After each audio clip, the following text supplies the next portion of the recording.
जिया तेरे बन के तेरे अपनी अपनी मर गए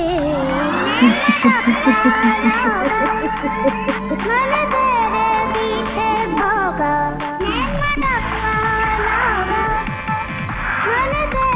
What did you like, Ray? What was your favorite scenes or concept? When I first watched the trailer, I was very intrigued because everyone has heard about Satyajit Ray, and I've also watched a lot of his interviews. And then he speaks with so much of clarity and so much of depth. A man as a person, and mostly like a lonely man, right? Like if you look at most of these characters in all of these short stories, they're like people who are lonely in some way or the other. I think it started off really well. Forget Me Not.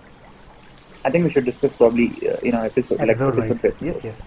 But I think Forget Me Not, when it started, like I think it would have been amazing as a short story. When you read it, it would have been like mind blowing. Your mind would have been like blown. But I think there's a lot of improvement, scope for improvement, and probably not enough given to that story and to bring that to to bring that to screen basically. But otherwise, I think I liked all of. There was something in all of the four stories which were very like captivating. Like I liked pieces of it.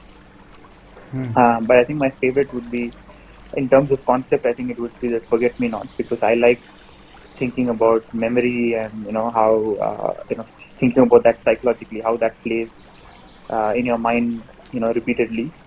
And then probably the second one would be that Hangama Kyun Hai Barpa. That one.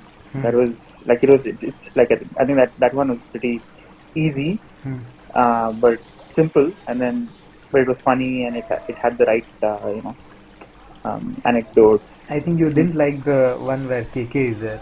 KK Menon is there. No, it's not like I didn't like. I think the more could have been done. Like I think it had a lot of potential. I think the director still tries to convey a lot of message. In terms of that him as a character. He starts off like a simple, easygoing guy, but then someone rejects him, and then he changes. Like he basically gets impersonified, right? And then he tries to prove other people wrong. He tries to trick other people, and I think the more could have been done to that story as well. Like I think it was good, and acting wise, obviously, KK was amazing. That's where I also felt a little disappointed that you had such good cast, and you could have done so much more, and probably they had a limitation, but I don't think time was a limitation. It was anyway in a short story format, so 40 minutes was enough to tell the story. Probably just focused on the didn't focus on the right moments or right things to project. Behrupia was the episode name. I just checked the TK's episode. And how about the last one, the Spotlight? That looked like a insider view of Bollywood for some reason. I think you can probably draw parallels for that lead character to be someone like a Shah Rukh Khan, doing his wave, like whatever he does, that gesture kind of thing. But so I mean, even there, like I think the concept of him having that one look and then living that entire celebrity life with it, people falling crazy for it, and in the similar way, that god woman Didi, she also has a life based on look. Like she just looks at a person and then and then obviously like in the backstory you hear that she gets the superpower from him. She grew up kind of like watching him, and then not grew up, but like she saw him, and then suddenly she got to realize what she is. So again, like all four had this amazing, like I think in a script or a story perspective, it would have been just amazing. I would have read it and I would have been like, this is like the best mind blown masterpiece in the world. that's typical Ray, no? So that's how I also got interested in Ray's work. Like, so I also saw some interview, heard so much about Satyajit Ray. I wanted to know what is, who is this Satyajit Ray, and I went to YouTube and I saw some interviews, and I was like, there was some French journalist who was interviewing him, and subtitles in French, and I'm like, who is this guy? French is your sweet spot, no, correct? No, it's not a sweet spot. It's just that yeah, with art it is associated that if you have this Cannes film festival and all, right? So so I'm like, why are people so fascinated? The world. And when you hear France and art, you immediately assume that the world is interested in this artist or creator.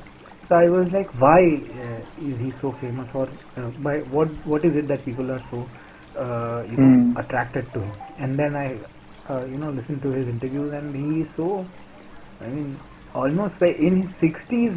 In the 60s he had these ideas. He was ahead of his time, clearly.